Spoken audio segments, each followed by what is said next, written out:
Y las preguntas que vamos a contestar son, ¿pueden los verdaderos creyentes perder la salvación? ¿Cómo podemos saber si en realidad hemos nacido de nuevo?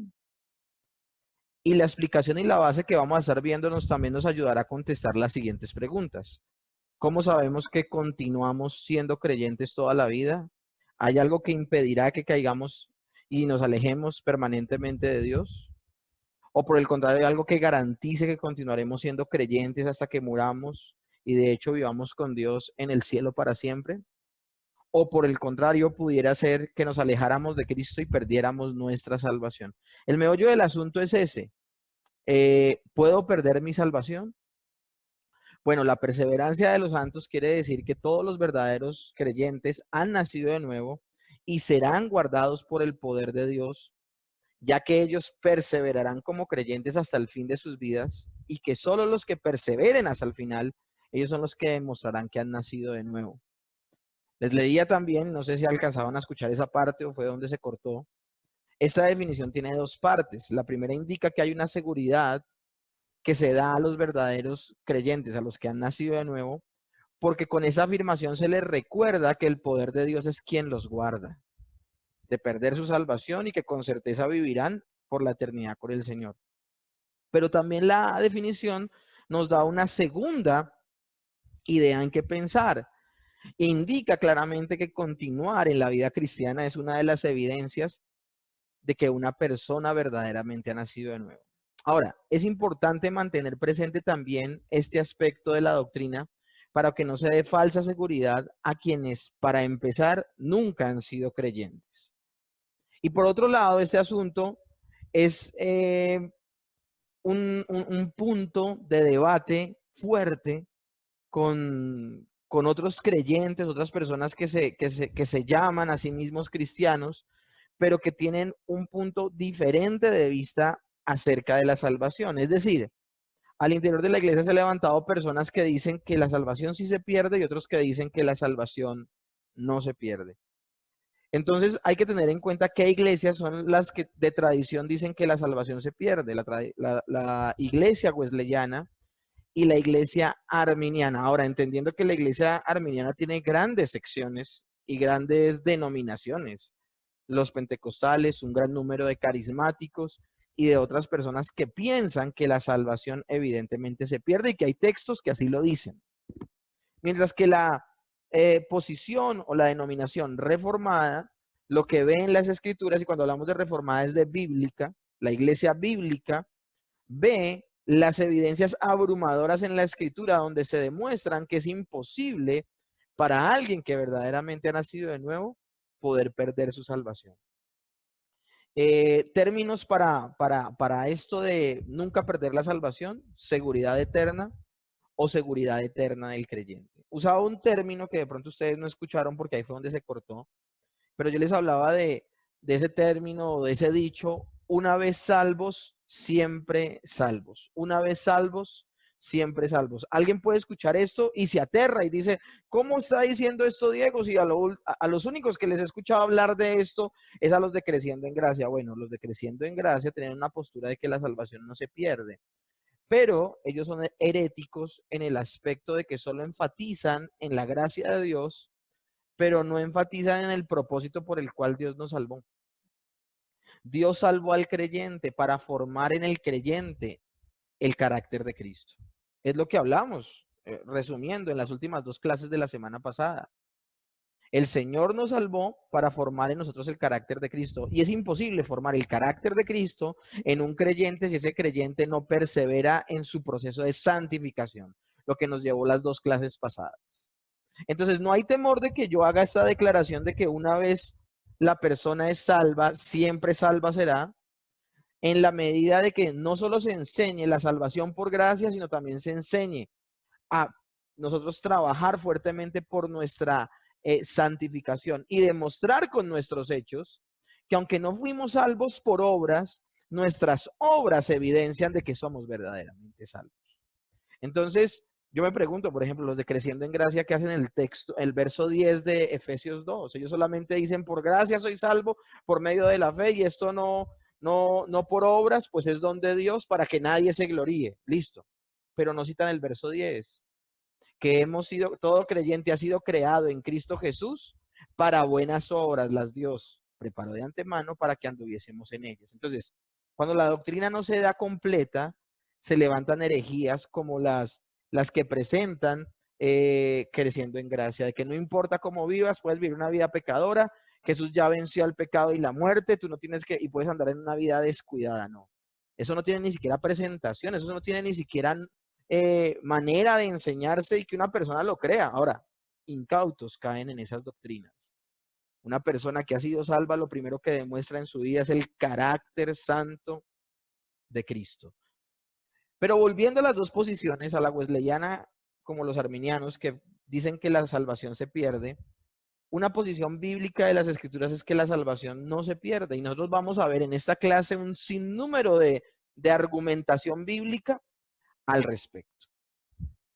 Todos los que en realidad han nacido de nuevo, perseverarán hasta el final. Es nuestro primer argumento en la clase del día de hoy. Juan, capítulo 6, verso 38 al 40 dice, porque he descendido del cielo no para hacer mi voluntad, sino la voluntad del que me envió. Y esta es la voluntad del Padre, el que me envió, que de todos los que me diera no pierda yo nada, sino que lo resucite en el día postrero. Y esa es la voluntad del que me ha enviado, que todo aquel que ve al Hijo y cree en él, tenga vida eterna y lo resucitaré en el día postrero. Este texto es maravilloso. Son muchos los pasajes que enseñan que los que han nacido de nuevo continuarán en su vida cristiana hasta la muerte e irán derechito con Cristo. De hecho, antes de seguir ahondando en Juan 6, el mismo texto que nos ha dirigido durante todo el Ordo Salutis o el orden de la salvación, Romanos capítulo 8. Porque a los que antes conoció, a estos predestinó, y a los que predestinó, a estos llamó, y a los que llamó, a estos justificó, y a los que justificó, a estos glorificó. El texto que escribe el apóstol Pablo, inspirado por el Espíritu Santo, habla del proceso del creyente y del Hijo de Dios desde la eternidad pasada hasta la eternidad futura, y nunca el verdadero creyente cae de la salvación. Nunca se habla en la escritura de que un creyente llegó solamente hasta la mitad del proceso. Una persona que ha sido elegida para salvación se confirmará en esa vida de que verdaderamente fue elegida y se va a salvar.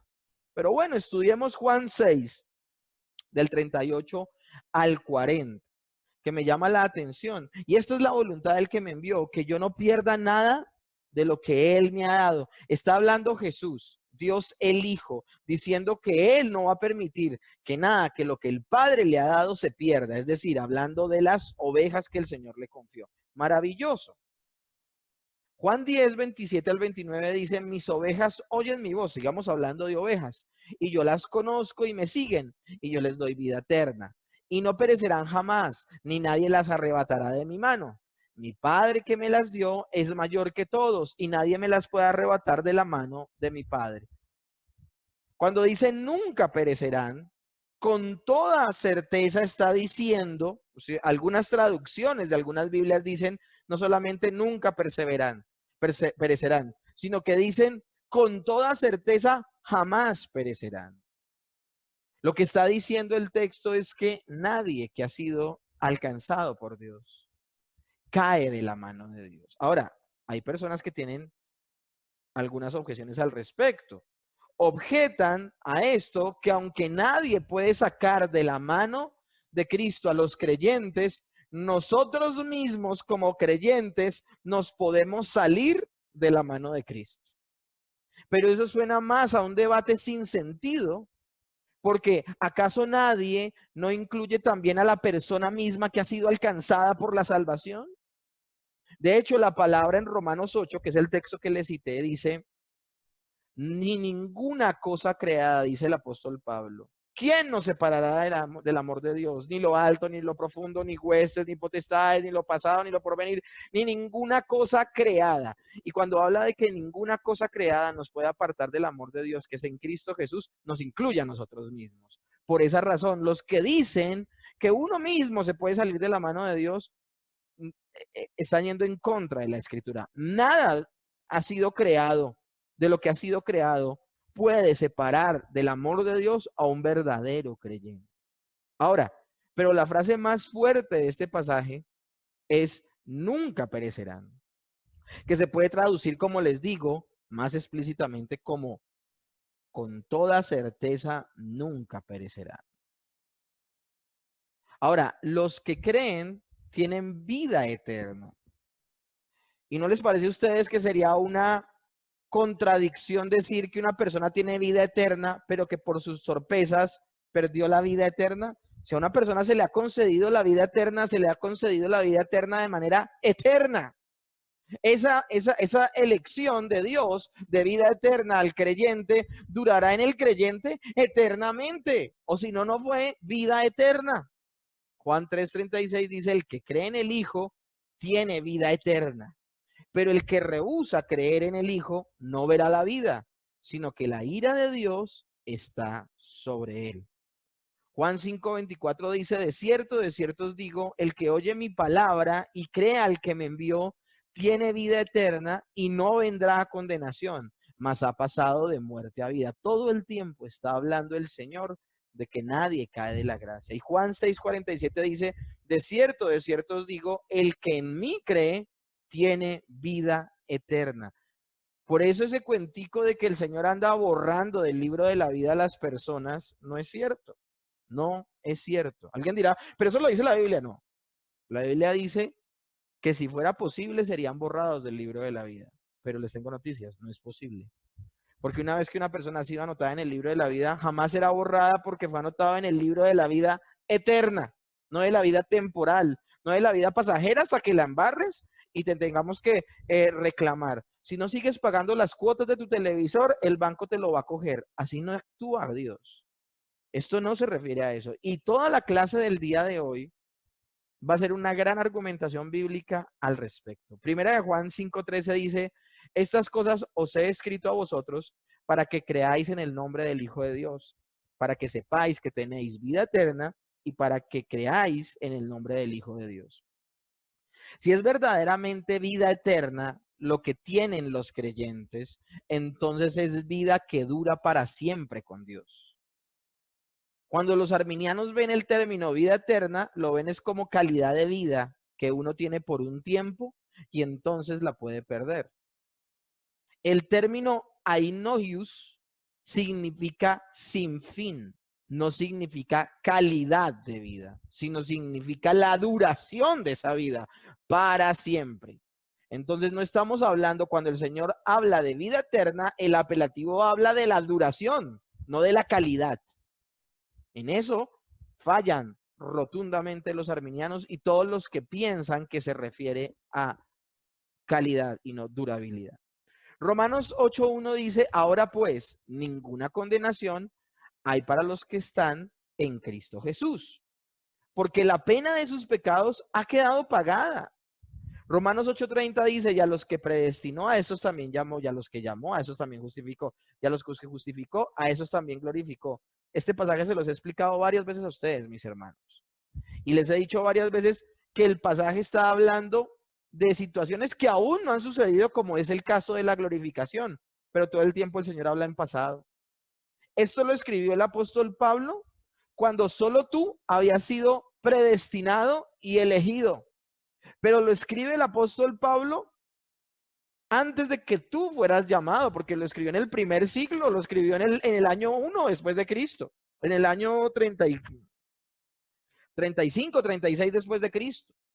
Entonces me llama la atención que aunque en ese momento no había sido llamado, porque tú eres llamado por el Evangelio, o sea, te predican el Evangelio, escuchas el llamado y respondes a la predicación del Evangelio, aunque no había sido llamado en ese momento, y aunque por no haber sido llamado y por no haber depositado tu confianza en Cristo, ya había sido justificado, y aunque no había sido justificado en tiempo real, ya había sido glorificado, todo el tiempo se habla en términos de pasado, porque está hablando del decreto de Dios. El decreto de Dios fue el que te predestinó. El decreto de Dios fue el que determinó que ibas a ser elegido, predestinado, llamado, justificado y glorificado. Y el decreto de Dios, ¿cuándo se cumple? Siempre. Porque lo que Dios decreta se cumple siempre. Por eso el texto aparece en pasado. Pues así de en serio el Señor está hablando, que hablar que una persona que un día fue salvo pierde la salvación es desmentir todo lo que dice Romanos 8:30. Es desmentir todo lo que dice Romanos 8:30. Pablo ve el suceso futuro en particular de la glorificación como si ya estuviese realizado. Los glorificó. El hilo del oro de esa salvación descrito en Romanos 8:30 va desde la eternidad pasada hasta la eternidad futura. Solamente se aplica a los verdaderos creyentes. ¿Y saben cuántos verdaderos creyentes caen de la gracia de Dios? Ninguno. Ninguno. Ahora, hablemos de más evidencias de la seguridad eterna, que es el sello de nuestra salvación y que la Biblia lo propone. Este sello es el Espíritu Santo. Efesios 1, del 3 al 14 dice, en él también vosotros, habiendo oído la palabra de verdad, el evangelio de vuestra salvación, y habiendo creído en él, fuiste sellados con el Espíritu Santo de la promesa, que es las arras de nuestra herencia hasta la redención de la posesión adquirida para la alabanza de su gloria. No sé si ustedes están familiarizados con el término arras. ¿Cuál es la característica de que una persona ha nacido de nuevo? La característica de una persona ha nacido de nuevo es que el Espíritu Santo habita permanentemente en su vida, lo llena. El Espíritu Santo que le permite que tenga arrepentimiento, que busque la santidad, que se parezca más a Cristo. Ese Espíritu Santo, la presencia de Dios mismo en la vida del creyente son las arras de la promesa de que vivirás eternamente. Ahora, hablemos un poco del término arras. La palabra griega que se traduce como arras en la Reina Valera, y en este pasaje se habla como arrabón, es un término legal y comercial que quiere decir primer pago, primer depósito, primera cuota de entrada o de promesa. ¿Y qué representan las arras? Representa un pago simbólico que obliga a la parte que ha pagado esa primera cuota a hacer todos los pagos adicionales. O sea, las arras son el compromiso de que ese negocio se va a realizar, de que ese negocio se va a realizar. Uno pisa el negocio con las arras y uno dice, mire, le doy el 10% y tal día le doy el resto, pero con esta plata le estoy asegurando que el negocio se va a realizar. Bueno, cuando Dios puso en nosotros el Espíritu Santo, era la cuota inicial de nuestra vida eterna. Y al darnos al Espíritu Santo, Él se está comprometiendo a darnos todas las bendiciones adicionales de la vida eterna y una gran recompensa en el cielo con Él. Entonces, la propia fidelidad de Dios está comprometida al hacer esta promesa. ¿Cómo puede ser entonces que un verdadero creyente en un momento dado ya no sea verdadero creyente? Dios le reclama al Espíritu Santo nuevamente de venida. No tiene ningún sentido darle esa interpretación a la salvación. Ahora, otro ejemplo de seguridad de que los creyentes perseverarán hasta el final es la expresión de Pablo en Filipenses 1:6. Estando persuadido de esto, que el que comenzó en vosotros la buena obra, la perfeccionará hasta el día del Señor Jesucristo. Entonces, el hecho de pensar de que a Dios le queda grande salvar a alguien y que se le va a quedar a la mitad del camino, es una consecuencia de humanizar a Dios. Dios, toda la obra que comienza la lleva a la perfección, inclusive la salvación de sus hijos. Somos los seres humanos los que dejamos los trabajos a medias. Somos los seres humanos que el Señor Jesús nos invita a reflexionar para no dejar la torre construida hasta la mitad. Dios nunca deja nada inconcluso. Dios lo que comienza lo termina. Nadie puede caer de una salvación tan grande. Ahora, por su parte, el apóstol Pedro también le dice a sus lectores, a quienes el poder de Dios protege mediante la fe, hasta que llegue la salvación que se ha de revelar en los últimos tiempos. En la primera parte, a quienes el poder de Dios protege mediante la fe. Ah, bueno, está hablando de los creyentes, los que han sido salvos, porque solamente una persona salva tiene verdadera fe. Amén. ¿Y cuánto tiempo el Señor los va a proteger? Hasta que llegue la salvación que se ha revelado en los últimos tiempos. ¿Cuál es esa salvación? La glorificación. Acuérdense que nosotros todavía seguimos en la tensión del sí, pero todavía no. Sí, el Señor ya nos salvó, pero todas las evidencias de la salvación no se han evidenciado en nuestras vidas. Por ejemplo, hasta el día del juicio final se manifestará en nosotros la glorificación. Entonces podemos hablar de que seguimos aguardando esa salvación que se revelará cuando, en los últimos tiempos, en el juicio final. Ahora, solo los que perseveran hasta el final han nacido verdaderamente de nuevo. Aquí la cuestión es que las preguntas saltan y las personas dudan de si una persona, una vez salva, finalmente perseverará hasta el final. ¿Por qué? Porque ven muchos ejemplos de personas que fueron muy juiciosas, muy consagradas, que duraron mucho tiempo en la iglesia, que trabajaban fuertemente para el Señor, que mostraban supuestamente una, una disciplina espiritual. Ahorita fue hace poco célebre como un hombre que escribía muchos libros sobre noviazgo y relaciones sentimentales y relación de pareja al interior del cristianismo. No solamente se lanzó en lastre contra Jesús, sino que dejó evidenciar algunas tendencias poco morales en su vida y se declara ateo y la gente dice, oh, perdió su salvación. No, no es eso. Sencillamente una persona que puede durar muchos años y puede haber hecho muchas cosas para el Señor y haber trabajado muy arduamente, un día niega el nombre de Cristo y se vuelve al mundo, es una persona que sencillamente nunca nació de nuevo. Romanos 8, 31 al 32 dice, dijo entonces Jesús a los judíos que habían creído en él, si vosotros permaneciereis en mi palabra, seréis verdaderamente mis discípulos y conoceréis la verdad y la verdad os hará libres. El Señor Jesús confronta a los judíos y les dice, si su fe es verdadera, ustedes perseveran. Y no solo perseveran en su vida, sino que perseveran en el cumplimiento de mi palabra. Es ahí donde se rajan los de creciendo en gracia. La persona que es verdaderamente salva persevera en el cumplimiento de la palabra de Dios. No es por el cumplimiento de la palabra que son salvos, pero una vez salvos por gracia, cumplen con la palabra de Dios. Y Mateo 10, 22 dice, mas el que persevere hasta el fin, este será salvo. Una persona que renuncia a la fe, que mengua, que mejor dicho, bota la toalla y dice, como decía, me decía alguien, me cansé de morir y se van. Es una persona no que perdió la salvación, una persona que nunca fue salva realmente.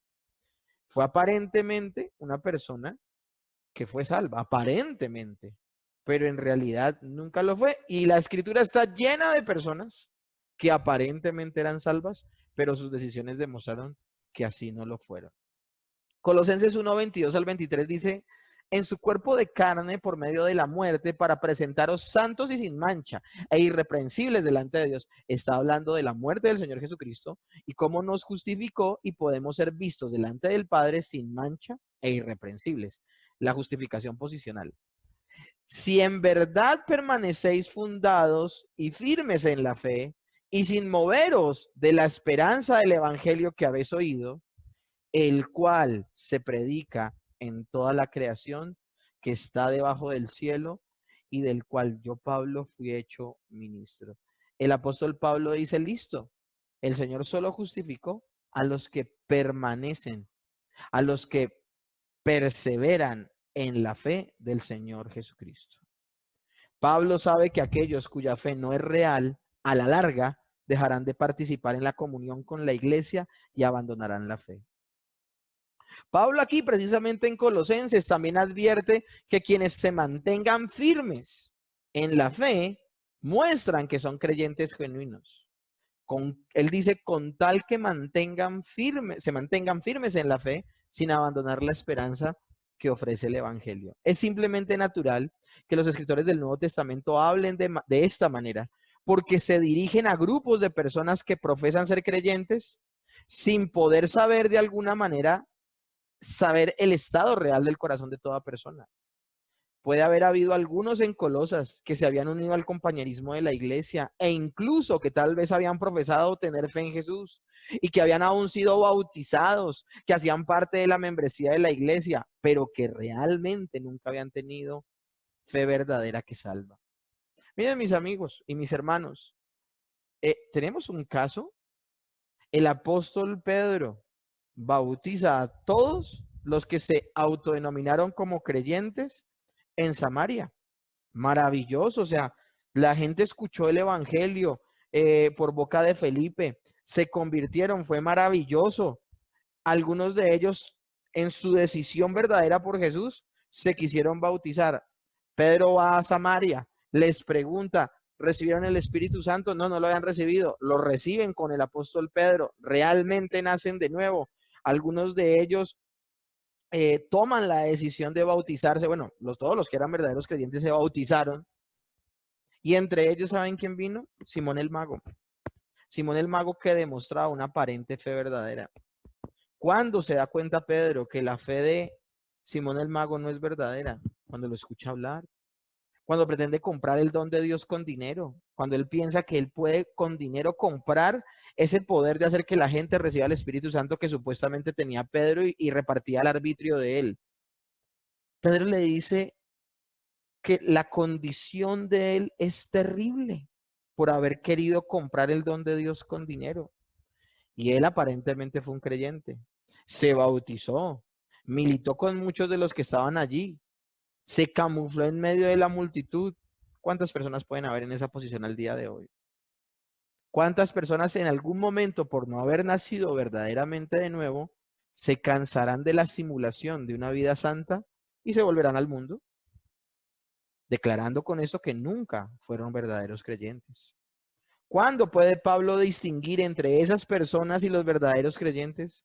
¿Cómo puede evitarles darles una falsa seguridad de que serán salvados eternamente cuando en realidad no lo serán? A menos que venga el verdadero arrepentimiento y la fe, es imposible. Por eso el apóstol Pablo le dice a Simón el Mago, arrepiéntete de tu obrar. Arrepiéntete de tu obrar. Era la única señal de que en verdad había vida espiritual en él. Lo que muestra la escritura es que hay un silencio absoluto, un silencio sepulcral. Al parecer, Simón el Mago nunca se arrepintió. Pablo sabe que aquellos cuya fe no es real, a la larga dejarán de participar en la comunión de la iglesia. Y por eso les dice, con tal que te mantengas firme en la fe, sin abandonar la esperanza que ofrece el evangelio, demostrarás que eres salvo. Si un día te vas, sencillamente estarás demostrando que no hubo real fe en tu vida. Hebreos 3:14 dice, porque somos hechos participantes de Cristo, con tal de que retengamos firme hasta el fin nuestra confianza del principio. Se ignora quién es el autor del libro de Hebreos, pero hay una sincronía total con Pedro y con Pablo. ¿Cómo sabemos si hemos llegado a tener parte con Cristo? ¿Cómo sabemos si estar unidos a Cristo ha sucedido en algún momento en el pasado? Con tal de que te retengamos, dice el autor de Hebreo, firmes hasta el fin nuestra confianza, es decir, la fe en el Señor Jesucristo, que tuvimos hasta el principio, demostraremos que hemos sido salvos. Pero entonces nosotros tenemos que tener cuidado. No podemos usar textos como Hebreos capítulo 3, verso 14, que vamos a ver más adelante, para enseñarlos de una manera pastoral inadecuada, sacando el texto del contexto. En el sentido de que los creyentes lleguen a pensar que no podemos tener la seguridad de pertenecer a Cristo, o sea, de ser salvos, sino hasta que muramos. Hay gente que dice, no, pues entonces con esos textos que nos acabas de leer, pastor, sencillamente nos estás diciendo que no podemos tener la seguridad de ser salvos hasta morir, hasta cuando muramos. No, eso no es lo que dice el pasaje. De hecho, nosotros podemos tener la seguridad de nuestra salvación. No debemos usar estos textos como una advertencia sobre que las personas pueden perder su salvación. Para nada. El propósito de estos textos es advertir a quienes están pensando en apartarse o que ya se han apartado, que si lo hacen o ya lo hicieron, es una fuerte indicación de que nunca fueron salvos. Ese es el propósito de estos pasajes que hemos leído hasta este momento, donde todo el tiempo habla de perseverar hasta el final, perseverar hasta el final, perseverar hasta el final. No la ideita de que nunca tendré la seguridad de mi salvación solo hasta que me muera y por eso en cualquier momento puedo perder la salvación, sino todo lo contrario, que el hecho de que el creyente persevere todos los días en lo que un día creyó será la señal de que verdaderamente es salvo.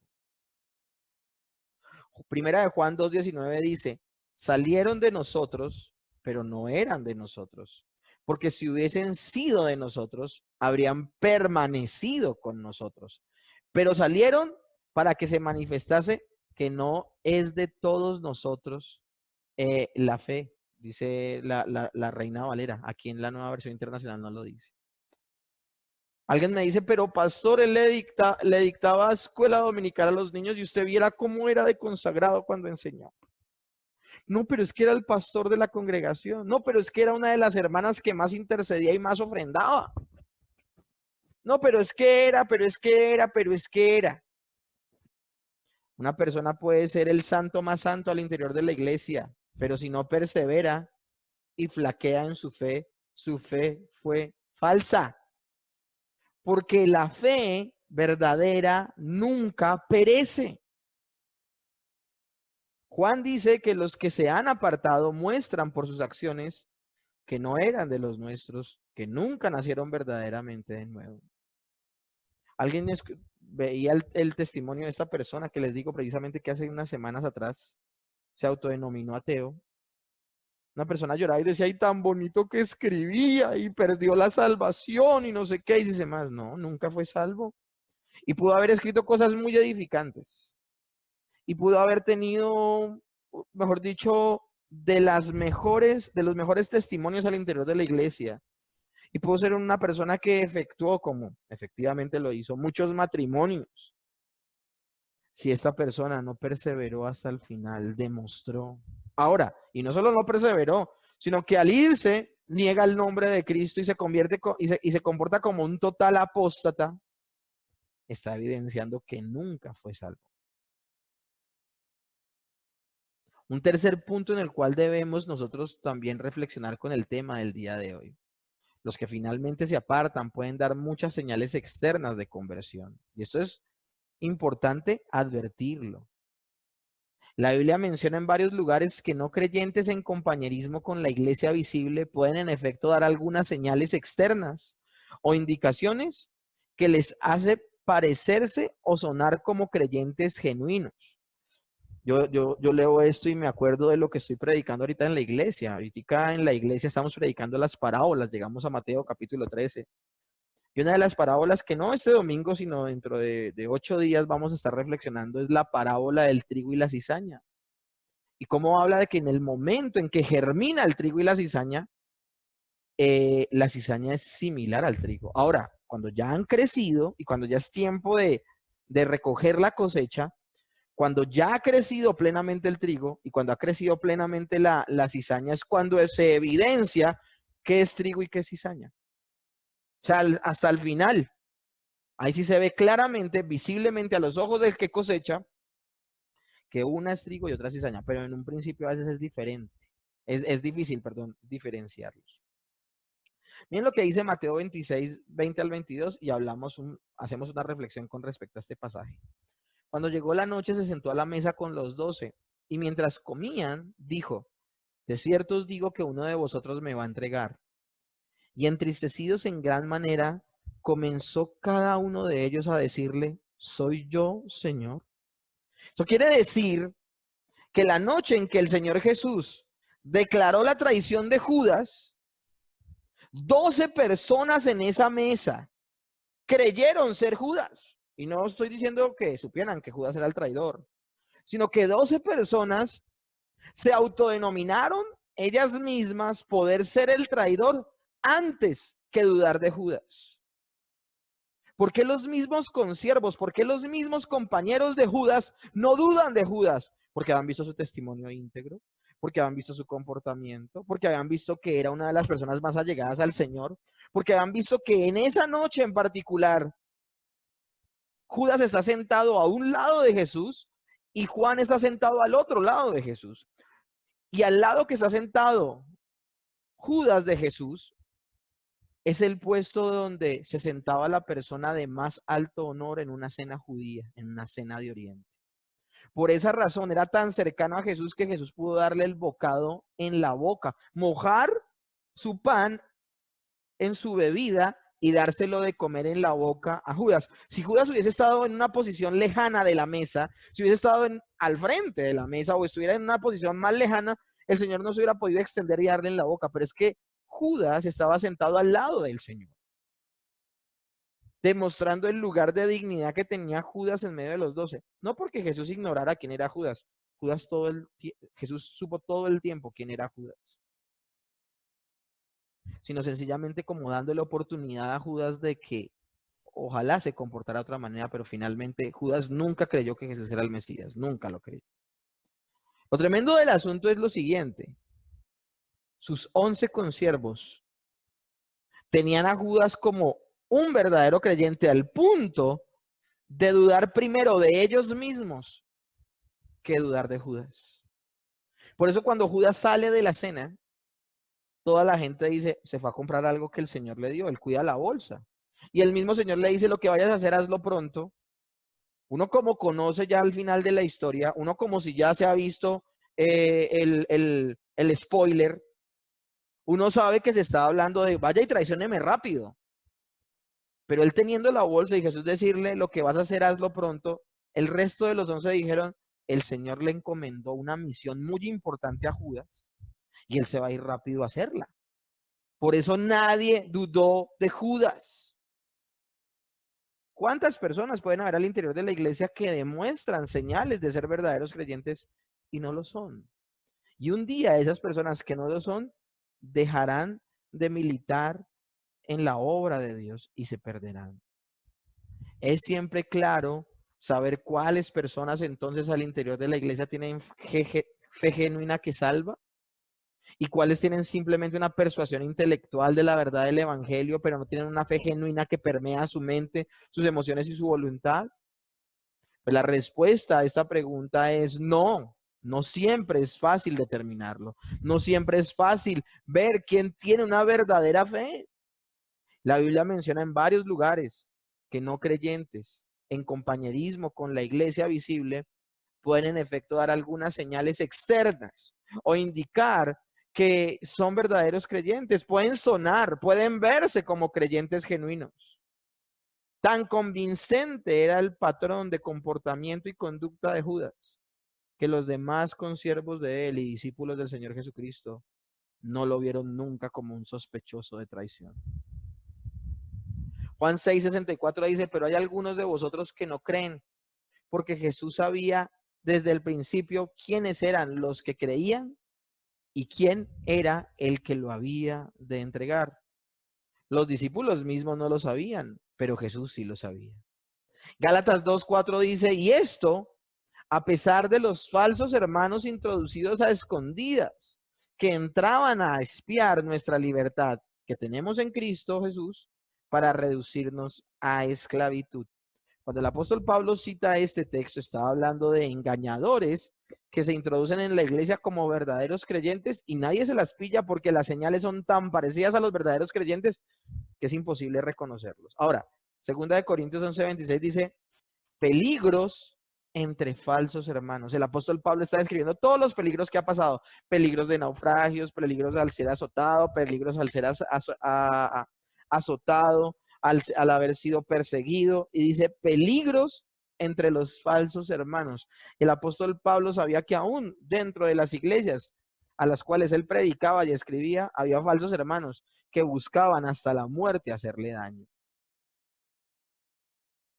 Mateo 7:21 al 23 dice, no todo el que me dice Señor, Señor, entrará en el reino de los cielos, sino el que hace la voluntad de mi Padre que está en los cielos. Muchos me dirán en aquel día, Señor, Señor, ¿no profetizamos en tu nombre? ¿Y en tu nombre echamos fuera demonios? ¿Y en tu nombre hicimos muchos milagros? Entonces les declararé, nunca os conocí, apártense de mí, hacedores de maldad. Miren, ¿saben qué es lo impactante de este versículo? Personas que predicaron en el nombre de Jesús, personas que echaron fuera demonios en el nombre de Jesús y personas que hicieron milagros en el nombre de Jesús, el Señor no los conocerá. El Señor va a decir, usted no es un verdadero creyente y por eso caerá de la gracia. Caerá de la gracia porque la gracia nunca lo alcanzó. Finalmente la gracia nunca le alcanzó. Marcos 4, del 5 al 6 dice, por otra parte cayó entre pedregales, donde no tenían mucha tierra y brotó pronto, porque no tenían profundidad de tierra. Pero salido el sol, se quemó, porque no tenía raíz y se secó. Esta parte de Marcos 4, 5 al 6, cuando el Señor habla de la semilla que cayó en pedregales, habla de personas que escuchan la palabra e inmediatamente la abrazan y se alegran de haberla escuchado. Miren esa actitud tan maravillosa. No está hablando del primer terreno, de la gente que está tan dura de corazón que nunca acepta la verdad. No está hablando de gente que escucha el evangelio y se va despavorida. Está hablando de gente que les gusta que les prediques del evangelio, pero no perseverar hasta el final los lleva a mostrar de que no son verdaderos creyentes. Conozco gente que les fascina la clase, gente que les fascina, y no hablo de ustedes acá en el curso, hablo de gente que ve las clases por internet, las que están libres. Y me llama poderosamente la atención que, ay, tan lindo, tan espectacular, pero viven la vida como les parece. Son solo simpatizantes, eso solo hace parte de la multitud, no son verdaderos creyentes. Hebreos 6, del 4 al 6 dice, porque es imposible, y acá ese es el texto por excelencia que muchos usan para hablar de que se puede caer de la gracia de Dios. Porque es imposible que los que una vez fueron iluminados y gustaron del don celestial y fueron hechos partícipes del Espíritu Santo y asimismo gustaron de la buena palabra de Dios y de los poderes del siglo venidero y recayeron, sean otra vez renovados para arrepentimiento, crucificando de nuevo para sí mismos al Hijo de Dios y exponiéndolo a vituperio. Está hablando el texto de que es imposible de que una persona que niega la fe sea salva. Y miren, algunos toman este texto y lo toman para hablar de que miren cómo algunos pueden caer de la gracia cuando el texto está hablando todo lo contrario. Hebreos 6:9 dice, pero en cuanto a vosotros, oh amados, estamos persuadidos de cosas mejores y que pertenecen a la salvación, aunque hablamos así. Miren el mismo Hebreos 6, en el verso 9, cómo termina la idea. Algunos dicen, miren, ese es el texto por excelencia donde demuestra que una persona que ha gustado el don celestial y que ha sido iluminada y ha participado del Espíritu Santo, es decir, nació de nuevo, porque participó y gustó la buena palabra y los poderes del siglo venidero, recayó. Aquí está la muestra de que una persona puede caer de la gracia de Dios. No podemos equivocarnos. No podemos equivocarnos porque miren cómo habla. El autor de la carta no está dirigiendo esto a los que recayeron, sino que está dirigiéndose a los que permanecen. Y dice, pero en cuanto a vosotros, oh amados, estamos persuadidos de mejores cosas y que pertenecen a la salvación, aunque hablamos así. Y aquí yo tengo que apelar a las palabras originales del texto para que entendamos. Dice, es imposible que renueven su arrepentimiento aquellos que han sido una vez iluminados, que han saboreado el son de celestial y que han tenido parte en el Espíritu Santo y que han experimentado la buena palabra de Dios y los poderes del mundo venidero. Y después de todo esto se han apartado. Es imposible que así vuelvan a crucificar para su mal al Hijo de Dios y lo expongan a vergüenza pública. Versión nueva, versión internacional. Arrepentimiento significa metanoia, cambio de mentalidad. Pero aquí donde dice arrepentimiento, refiriéndose a los que se fueron, habla del arrepentimiento, la misma palabra que se usa con el arrepentimiento de Esaú. O sea, un falso arrepentimiento. Cuando Esaú llora arrepentido por haber vendido la primogenitura y ese tipo de cosas. Ahora, el término iluminados es el término en el griego original fotizo, que significa aprendizaje en general. Habla de una persona que entendió lo que decía el texto, pero escúchenme bien, entender no es una fe completa, porque yo lo tengo que entender, tengo que abrazarlo con mis emociones y ejecutarlo con mis acciones, no solo con el entendimiento, yo tengo una verdadera fe. Ahora, el siguiente término es que han tenido parte del Espíritu Santo, han experimentado la buena palabra de Dios y los poderes del mundo, que han saboreado el don celestial. Y este saborear no habla de las personas que se gozan de la palabra y permanecen para siempre, sino hablan de los que prueban la palabra. Pero este probar de Hebreos 6 habla del mismo probar de Mateo 27:34, cuando el Señor Jesús le dan vinagre con hiel. Dice que él lo probó y no quiso beberlo y lo escupió. ¿Cuántas personas de este texto que se han apartado y que han caído y que han demostrado que nunca nacieron de nuevo, cuántos de ellos probaron las enseñanzas bíblicas, pero no las pudieron degullir, no las pudieron pasar, no las pudieron, no los pudo alimentar ese rico alimento espiritual, sino que lo vomitaron?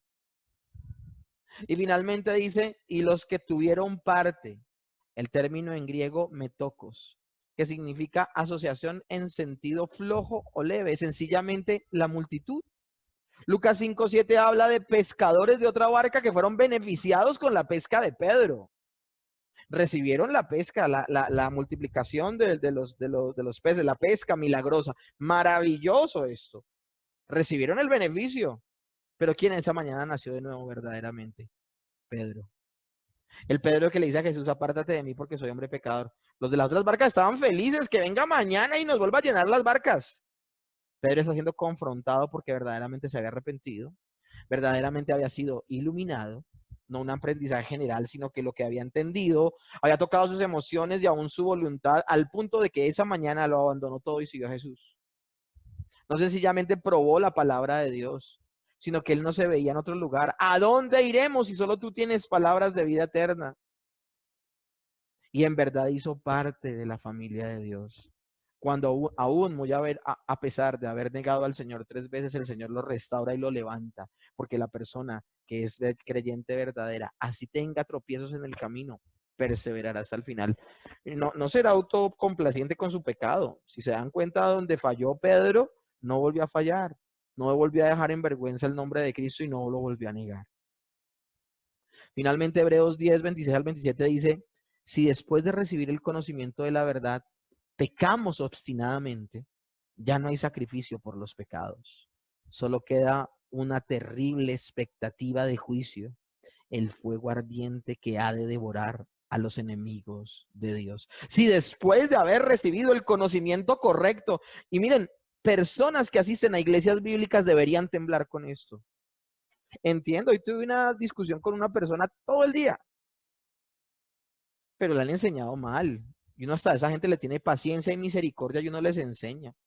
Pero personas que han crecido en iglesias bíblicas, han saboreado la verdadera palabra y en lugar de digerirla, la escupen y se van de la iglesia, están demostrando que nunca nacieron de nuevo.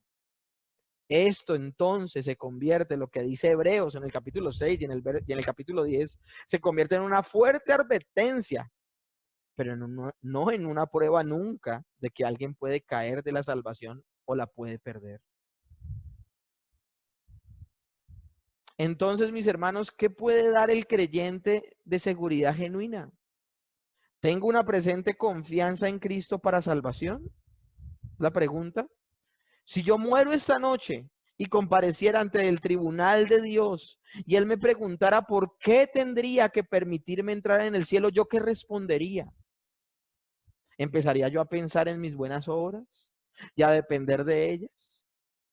Dependo de los méritos de Cristo y confío solo en Él, que es mi Salvador suficiente. De preguntarme, el Señor diría, Señor, yo soy digno de irme al infierno. Contra ti, solo contra ti he pecado. Pero no tengas en cuenta mis muchos pecados, sino tu infinita misericordia en la persona de Cristo. En la persona de Cristo. Alguien que cae de su fe en vida y niega el nombre de Cristo, ¿cómo podrá confesarlo delante del trono celestial? ¿Qué puede entonces dar el creyente de seguridad genuina? Vuelvo y pregunto. Si los que no son creyentes y que finalmente se apartan pueden dar muchas señales externas de conversión, entonces, ¿qué puede servir como evidencia de conversión genuina? ¿Qué puede darle seguridad real al creyente real?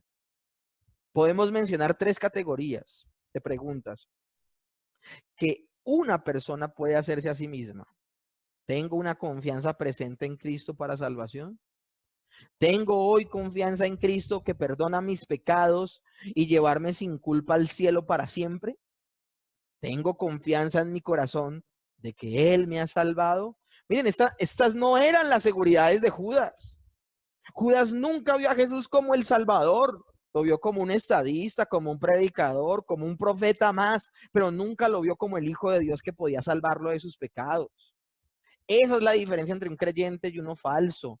Un verdadero creyente y uno falso. Tienen una confianza permanente en el nombre de Cristo. Si yo muriera esta noche y compareciera ante el trono de Dios, y Él me preguntara por qué tendría que permitirme entrar en el cielo, no vendrían dudas a mi corazón. Un verdadero creyente depende en las obras de Cristo y no en sus imperfectas y pecaminosas obras. Entonces hay algo importante que debemos tener presente. Si un testimonio de fe que salva es genuino, debe ser un testimonio de fe que está activa hoy mismo. No podemos hablar de que recuerdo aquel día en que me encontré con el Señor Jesús y me arrepentí, pero como un evento muy lejano. No, hoy mismo debo tener la misma fe y pasión por el Señor Jesús. Hoy mismo debo tener la misma fe y confianza de que Él perdonó mis pecados y me santificó y me justificó. Entonces aquí pasaríamos a un segundo plano. ¿Hay evidencia de una obra regeneradora del Espíritu Santo en mi corazón? Esa es la segunda señal. La demostración de obrar milagros no es una evidencia de que las personas son salvas. Y el texto es Mateo 7:22. En tu nombre hicimos muchos milagros. Mateo 24:24 dice, porque se levantarán falsos cristos y falsos profetas y harán grandes señales y prodigios, de tal manera que engañarán, si fueran posible, aún a los escogidos. ¿Cómo me gustaría que este texto lo leyera la persona con la que hablé hoy? Una persona que se ofendía terriblemente porque le dije que hay personas que profetizan de manera incorrecta. Y lastimosamente se ofendía y decía, no, eso no puede ser posible, no hables de los grandes hombres de Dios, ¿no? Las grandes obras milagrosas no son señal de que una persona realmente se ha convertido. No es señal de que una persona realmente se ha convertido. Y eso tiene que ser categórico. Ahora, ni largas horas y años de trabajo en alguna iglesia local tampoco es una evidencia, de que eso es señal de que una persona ha sido salva. Entonces nosotros debemos tener mucho cuidado con esto. Hay muchas otras evidencias de una obra real del Espíritu Santo en el corazón de uno. Romanos 8:15 al 16 dice, pues no habéis recibido el espíritu de esclavitud para estar otra vez en temor, sino que habéis recibido el espíritu de adopción por el cual clamamos Abba Padre, el espíritu mismo que da testimonio a nuestro espíritu de que somos hijos de Dios. Y primera de Juan 4:13 dice, en esto conocemos que permanecemos en Él y Él en nosotros, en que nos ha dado de su espíritu. La misma seguridad de que el Espíritu Santo está presente en nuestras vidas es la gran señal de que somos salvos. Ahora, el Espíritu Santo, ¿cómo se manifiesta? El Espíritu Santo es el que produce en nosotros convicción de pecado, de justicia y de juicio. El Espíritu Santo es el que nos convence de nuestro estado natural caído. El Espíritu Santo es el que nos convence de que las escrituras son correctas, como también el Espíritu Santo es el que nos alarmó y nos alertó cuando escuchábamos cosas completamente incorrectas y completamente heréticas y que nos dijo, alto, aquí nos están enseñando algo que está mal y debemos huir de este lugar. Hablemos del fruto del Espíritu Santo. Gálatas 5:22 al 23, más el fruto del Espíritu es amor, gozo, paz, paciencia, benignidad, bondad, fe, mansedumbre, templanza. Contra tales cosas no hay ley. La pregunta del millón es, si quieres saber si eres salvo, ¿ejemplifico yo perfectamente todas estas características en mi vida? Alguien dirá, pues no, es imposible, si ya las tuviera, ya tendría el carácter de Cristo. Bueno, ¿son todas estas características entonces en general en mi vida presentes? ¿He estado creciendo en el amor, en el gozo, en la paz, en la paciencia, en la benignidad, en la bondad, en la fe, en la mansedumbre, en la templanza? ¿O sencillamente no aparecen en mi vida? Mis hermanos, hace 7 años atrás, yo hablaba con una persona de Biblia, yo terminaba agarrado, yo tenía una fe verdadera, no tenía mucha mansedumbre, ni tenía mucha templanza, y yo, mejor dicho, lo trataba, y como sabía algo de teología, trapeaba el piso con ellos, pero ¿cuántas personas pudieron haber sido agredidas incorrectamente de mi parte y realmente no ser edificadas? Hoy tuve una conversación con una persona que todo el día me trató mal. Y yo nunca me dejé desviar del tema y siempre le hablé de la salvación, siempre le hablé de la doctrina, siempre le hablé de la escritura. Obviamente no dejé de confrontarlo, pero no caí en el error y no le hablé al necio con su misma necedad, sino que le hablé al necio conforme a como merecía su necedad. Eso es crecer en el Espíritu Santo. Pero si yo no veo crecimiento, si yo no veo que el carácter de Cristo es formado de alguna manera en mi vida, ¿cómo puedo decir que tengo vida eterna? No hay ninguna sugerencia en el Nuevo Testamento de que algún creyente, de que algún no creyente o una persona no regenerada pueda convincentemente falsificar los rasgos descritos en Gálatas 5:22 al 23, que finalmente habla del carácter de Cristo. Especialmente ante los que conocen más íntimamente a esa persona. Es decir, un falso creyente no puede mentirle a su esposa. Un falso creyente no le puede mentir a sus hijos. Un falso creyente no le puede mentir a las personas más cercanas en él. Lo verán y verán su contradicción. Entonces, mis hermanos, continuar creyendo y aceptando la enseñanza de la sana iglesia también se constituye en una señal de que una persona ha nacido de nuevo. Los que empiezan a negar doctrinas principales de la fe son aquellos que dan fuertes indicios negativos respecto a su salvación. Primera de Juan 2, del 23 al 24, dice: todo aquel que niega al Hijo tampoco tiene al Padre. El que confiesa al Hijo tiene también al Padre. Lo que habéis oído desde el principio permanezca en vosotros. Si lo que habéis oído desde el principio permanece en vosotros, también vosotros permaneceréis en el Hijo y en el Padre. ¿Qué está pasando al día de hoy? Mucha gente no está permaneciendo en las enseñanzas de los apóstoles y están generando nuevas y falsas doctrinas que lamentablemente desvían sus vidas y al pueblo de Dios de la verdad. Esas personas nunca fueron salvas. Nunca fueron salvas. Primera de Juan 4:6 dice: nosotros somos de Dios. El que conoce a Dios nos oye. El que no es de Dios no nos oye. En esto conocemos el espíritu de verdad y el espíritu del error. Alguien hoy me reconvenía y me decía: Diego, deje de insistir en hablarle a estas personas. Miren, si las personas nos escuchan cuando les predicamos la verdad, estarán demostrando que son de Dios. Y si no nos oyen, estarán demostrando que no son de Dios. Pero ¿cómo yo le quito la oportunidad a las personas, por testarudas que sean, que así igualmente era de testarudo yo y puedo ser de testarudo yo en muchas áreas de mi vida? ¿Cómo le quito la oportunidad a una persona de ser expuesta a la sana doctrina porque es testaruda? Pues Dios nunca me habría alcanzado. El trabajo de nosotros es predicar el evangelio y predicarlo de manera sana, responsable, de una manera pura, siendo completamente fieles a la manera en que fue escrito y fue publicado. Y ya el Señor será quien abra el entendimiento. Los que conocen a Dios nos oirán y los que no son de Dios no nos oirán. Ahora, otra señal de que una persona ha nacido de nuevo es una relación presente y continua con Jesucristo. Nosotros no fuimos llamados a ser doctores en teología nomás. Nosotros fuimos llamados en principio a que con nuestro conocimiento de las Escrituras tengamos una real relación con el Señor, hablemos con Él y lo tengamos presente en todo momento en nuestras vidas.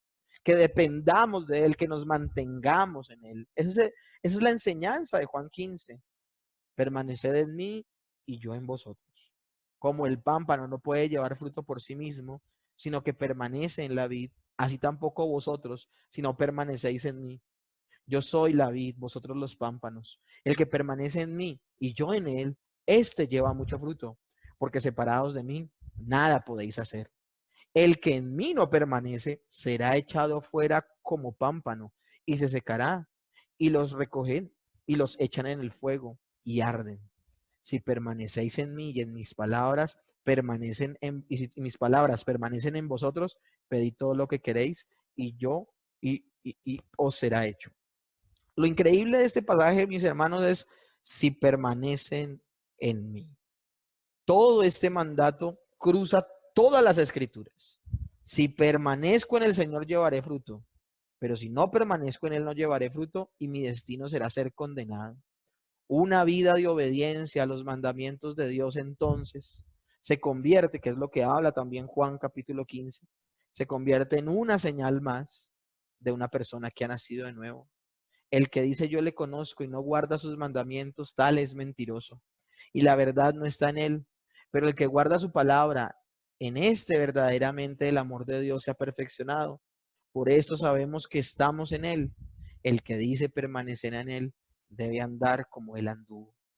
Y primera de Juan 3:9 dice, todo aquel que es nacido de Dios no practica el pecado, porque la simiente de Dios permanece en él y no puede pecar, porque es nacido de Dios. La pregunta es, ¿veo un patrón de crecimiento a lo largo de mi vida cristiana? ¿O me siento estancado y no veo sentido a esto? Segunda de Pedro 1, del 5 al 10, habla de ese crecimiento espiritual en la vida del creyente. Vosotros también, poniendo toda diligencia por esto, añadid a vuestra fe virtud, a la virtud conocimiento, al conocimiento dominio propio, al dominio propio paciencia, a la paciencia piedad, a la piedad afecto fraternal y al afecto fraternal amor. Porque si estas cosas están en vosotros y abundan, no os dejarán estar ociosos ni sin fruto en cuanto al conocimiento de nuestro Señor Jesucristo. Pero el que no tiene estas cosas tiene la vista muy corta, es ciego, habiendo olvidado la purificación de sus antiguos pecados. Por lo cual, hermanos, tanto más procurad hacer el bien, haced firme vuestra vocación y elección, porque haciendo estas cosas no caeréis jamás. Nuevamente Pedro habla de perseverar. Nuevamente el apóstol Pedro habla de perseverar. Los resultados de estas preguntas, de estas tres preguntas que se hace la persona, si es verdaderamente creyente o no, nosotros mismos también debemos tener una fuerte certeza de que somos verdaderos creyentes si las vemos presentes de manera afirmativa en nuestras vidas. Nadie que tiene tal seguridad de salvación se preguntará alguna vez, ¿podré perseverar hasta el final de mi vida y por consiguiente ser salvado? Nadie. Verdaderamente he nacido de nuevo, por consiguiente, con certeza, perseveraré hasta el final, porque me guarda el poder de Dios, que obra mediante la fe en mi vida, y por consiguiente nunca me perderé. Jesús me resucitará en el día final y yo entraré en el reino del Señor para siempre. Miren las diferentes visiones de una persona que no ha nacido de nuevo, una persona que ha nacido de nuevo. Una persona que no ha nacido de nuevo y que no está el Espíritu Santo en su vida y no están las señales que les acabo de mostrar anteriormente, se pregunta, ¿podré perseverar hasta el final de mi vida y por consiguiente ser salvo? Anda en una incertidumbre toda la vida. Una persona en la que está el Espíritu Santo tiene la seguridad de que ha nacido de nuevo y por consiguiente con certeza perseverará hasta el fin, porque el poder que tiene dentro de sí es el poder de Dios que obra mediante la fe de ese creyente y por consiguiente nunca caerá del camino de la salvación. Me parece maravilloso ese texto que dice que por torpes que seamos, no nos apartaremos del camino de la santidad. Está en Isaías. Y para terminar, mis hermanos, por otro lado, esta doctrina de la perseverancia de los santos, si la entiendes correctamente, debe producir en ti una genuina ansiedad e incluso un temor en el corazón a retroceder, a descarriarte de Cristo y a no perseverar. Pero ese temor, en lugar de congelarte y dudar de tu salvación, te llevará a seguir afirmado, afirmada en Cristo y por estar en Él, perseverar hasta el final.